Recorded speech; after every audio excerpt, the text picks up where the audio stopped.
Indian share বাজারে কিন্তু কালকে বেশ কিছুটা ডাউন হওয়ার সম্ভাবনা দেখতে পাওয়া যাচ্ছে। অনেকে বলছে নিফটি ফিফটি কালকে 24,000 বেরিয়ে আর সেটাকেও ভেঙে দিতে পারে, এতটাই ডাউন হতে পারে। এবং তার জন্য সব থেকে বড় যেসব কারণগুলো রয়েছে সেগুলো নিয়ে আজকে আলোচনা করব। এবং এরকম পরিস্থিতি হলে কি করা উচিত, আমাদের কি করা উচিত এই মুহূর্তে, সেটাকে নিয়ে আলোচনা করব। এবং কতদিন এই পরিস্থিতি চলতে পারে সেটাও কিন্তু এর মধ্যে বলবো।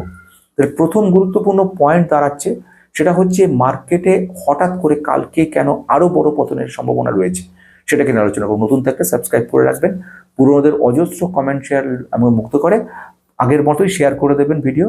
এখানে যে গুরুত্বপূর্ণ পয়েন্টের কথা বলবো সেটা হচ্ছে মার্কেটে কিন্তু একটা বড় মাপের জবরদস্ত একটা ধাক্কা আসতে চলেছে।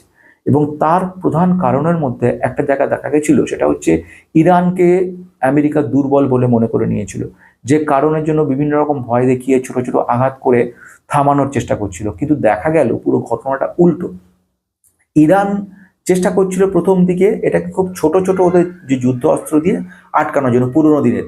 কিন্তু ইরানের পক্ষ থেকে যে কথাটা বলা হলো যে আমাদের সুপারসনিক মিসাইলগুলো এখনো ব্যবহারই করিনি, এর সঙ্গে সঙ্গে ড্রোন দিয়ে, সামান্য অল্প টাকার ড্রোন, কয়েক লক্ষ টাকার ড্রোনগুলো দিয়ে সৌদি আরবের আকাশ, সেখানের সমস্ত পেট্রোলিয়াম যে কোম্পানিগুলো, যে সমস্ত তৈল খনিগুলো, সেখানে থেকে আঘাত ফেলছে এবং সেগুলোকে আটকাতে গিয়ে দামি দামি সৌদি আরবের মিসাইলগুলোকে আটকাতে, অর্থাৎ যে সমস্ত আক্রমণগুলো করছে ড্রোন দিয়ে, সেটাকে আটকানোর জন্য দামি দামি মিসাইলকে প্রয়োগ করতে হচ্ছে। অন্তত প্রায় 100 গুণ বেশি দামি মিসাইল খরচ করতে হচ্ছে সৌদি আরব। ফলে সৌদি আরব এখন আবার চিন্তা ভাবনা করছে ইন্ডিয়া বা অন্য কোনো দেশ থেকে ড্রোন কেনার কথা। সুতরাং এটা আবার একটা পজিটিভ ব্যাপার দেখা যাচ্ছে।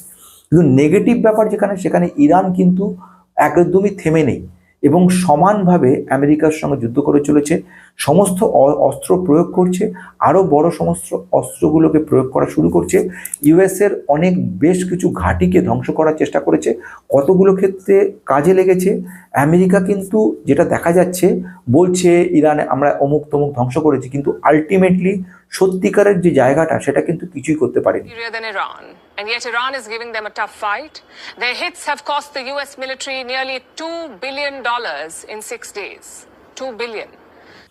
ইরান কিন্তু রীতিমতো ভাবে এগিয়ে চলেছে এবং একটা এমন পরিস্থিতি কালকে সৃষ্টি হতে পারে যেটা কিন্তু ভয়াবহ। আমরা অলরেডি বলেছিলাম স্ট্রেট অফ হরমুজের কথা, যেখানে যে কোনো জাহাজ, অয়েল ট্যাঙ্কার জাহাজ যে কোনো গেলে সেগুলোকে ধ্বংস করছে। আলটিমেটলি ইন্ডিয়া এবং সারা বিশ্বের পক্ষে একটা বিরাট বড় ঝামেলা সৃষ্টি হয়েছে। ইন্ডিয়ার ম্যাক্সিমাম 60% প্রোডাক্ট কিন্তু এই রাস্তাতেই যাতায়াত করে।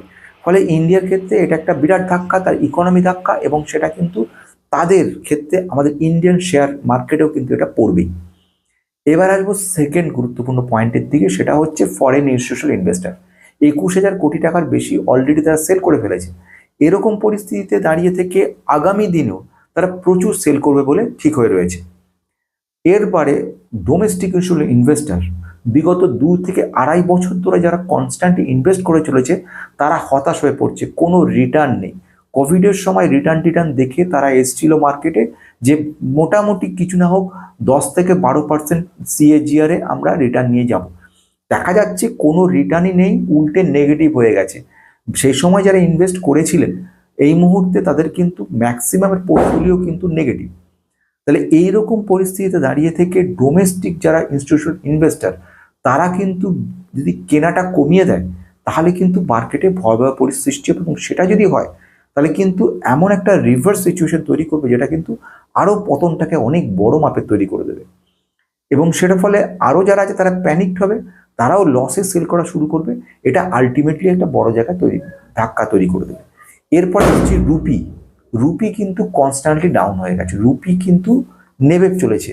এটা কিন্তু একটা নেগেটিভ পয়েন্ট বলে মনে করে নেওয়া হচ্ছে। রুপি যত পড়বে তত কিন্তু আমাদের ইন্ডিয়ান মার্কেট তত ডাউন হবে। ফলে যেগুলো আমরা ইম্পোর্ট করতাম সমস্ত ইম্পোর্ট অনেক বেশি কস্টলি হয়ে যাবে। এইগুলো কিন্তু কালকের জন্য এবং আগামী কিছুদিনের জন্য একটা নেগেটিভ ইম্প্যাক্ট তৈরি করবে। এইরকম পরিস্থিতি দাঁড়িয়ে থেকে যে সেকেন্ড প্রশ্নটা তাহলে চলে আসে, সেটা হচ্ছে মার্কেটে তো এরকম পরিস্থিতি বুঝলাম, কিন্তু কতদিন চলবে এখন এর পরিস্থিতি? প্রথম ব্যাপার সেটা হচ্ছে যুদ্ধবিরতি বা যুদ্ধ নিয়ে এই যে পরিস্থিতি সৃষ্টি, ইরান যেভাবে স্ট্রেট অফ হরমুজের জায়গাটা আটকে রেখেছে, বা এরকমভাবে একটা পরিস্থিতি সৃষ্টি হচ্ছে, আফগানিস্তানের পাকিস্তানের যুদ্ধ, এইগুলো আলটিমেটলি ইম্প্যাক্ট ফেলছে কিন্তু আমাদের এবং তথা সারা বিশ্বের মার্কেটে। চায়না এখনো পর্যন্ত বা আমেরিকা এখনো পর্যন্ত আমাদের সঙ্গে ডিল করছে, ঠিক আছে, কিন্তু আলটিমেটলি ভবিষ্যৎ কিন্তু খুব সাংঘাতিক। ইরান থেকে যে জাহাজটা আসছিল সেই জাহাজেও কিন্তু ইউএস সেখানে কিন্তু টর্পেডো দিয়ে সেটাকে ধ্বংস করেছে। এটাও কিন্তু একটা বড় ব্যাপার এবং এর ফলে ইরানও বদলা নিচ্ছে। মানে মোটমাট একটা বড় মাপের যুদ্ধ তৈরি হওয়ার জায়গা তৈরি হয়ে গেছে। সুতরাং এক্ষুনি এই যুদ্ধ ব্যাপারগুলো না থামলে আমরা কখনোই একটা পজিটিভ জায়গায় আসবো না। এবার আসছে লাস্ট পয়েন্টের দিকে, তাহলে এখন কি করা উচিত?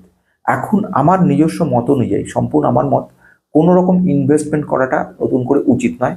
অন্তত আমি যেটা আগে বলছিলাম যে ইনভেস্টমেন্ট করার আগে যে টাকাটাকে সরিয়ে রেখে দেওয়াটা বুদ্ধিমানের কাজ। মার্কেট কতটা পড়বে এখনই বলা যাচ্ছে না। মার্কেট বিয়ারের ট্রেন্ড এটা বোঝা যাচ্ছে এবং সেলিং হবে কালকে ভালো মাত্রায় সেটা বোঝা যাচ্ছে।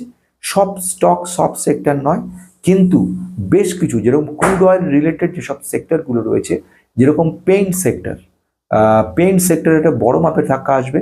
পেইন্ট সেক্টরটা কিন্তু বহুদিন ধরে ভুগছে এবং এই সেক্টরে যারা যারা invested, Asian Paints, Berger paint etcetera, সকলে কিন্তু একটা ফ্রাস্ট্রেটেড মোডে রয়েছে যে কী হবে, কোনো প্রফিট নেই, একটা বাজে অবস্থা। সেকেন্ড বলবো টায়ার, যেখানে ক্রুড অয়েল কাজে লাগছে, যেরকম এমআরএফ, অ্যাপোলো, এই সমস্ত কোম্পানিগুলো, তাদের টায়ারের মধ্যে একটা নেগেটিভ ব্যাপার দেখা যাবে। এইগুলো কিন্তু নেগেটিভ অবস্থা সৃষ্টি করবে। পজিটিভ সাইডে ডিফেন্স সেক্টর, ডিফেন্স যেটা হয়, যুদ্ধ বাঁধলে ডিফেন্স সেক্টরে একটা ভালো মুভমেন্ট দেখা যায়, সেটাই ঘটনা ঘটেছে। ডিফেন্স সেক্টরে আমরা দেখতে পাচ্ছি একটা পজিটিভ ব্যাপার। সৌদি আরবিয়া থেকে অর্ডার আসার সম্ভাবনা প্রচুর রয়েছে, হয়তো ড্রোনের ব্যাপারে প্রচুর অর্ডার ইন্ডিয়ার কাছে আসবে, ফলে এই ব্যাপারটা ভালো করবে। হিন্দুস্তান অ্যারোনটিক লিমিটেড রীতিমতো জোরদারভাবে কাজ করে চলেছে বিভিন্নগুলো বিষয়ের ওপরে, যেরকম এয়ারক্রাফটের ব্যাপারে, এয়ারক্রাফট মেনটেন্যান্সের ব্যাপারে, তাছাড়া ইসরোর সঙ্গে বেশ কিছু ইলেকট্রনিক ইনস্ট্রুমেন্ট তৈরির ব্যাপারে কাজ করছে, ইঞ্জিনের ওপরে রিপেয়ারিংয়ের কাজগুলো করছে। তো এর একটা স্কোপ রয়েছে। Bharat dynamic limited, Bharat electronic limited, defence সেক্টরের ডেটা প্যাটার্ন, এইগুলোর একটা কিন্তু পজিটিভ মুভমেন্ট দেখতে পাওয়া যাচ্ছে বলে মনে করে নেওয়া হচ্ছে। আজকে এই বলে শেষ করতে চলেছি যে এখন এই মুহূর্তে আমরা মার্কেট থেকে কোনো কিছু এক্সপেকটেশন বেশি কিছু করতে পারবো না। আমাদের অপেক্ষা করতে হবে বেশ কিছুটা সময় ধরে। সেই পর্যন্ত অপেক্ষার ধৈর্যটাই কিন্তু সবচেয়ে বড় কথা।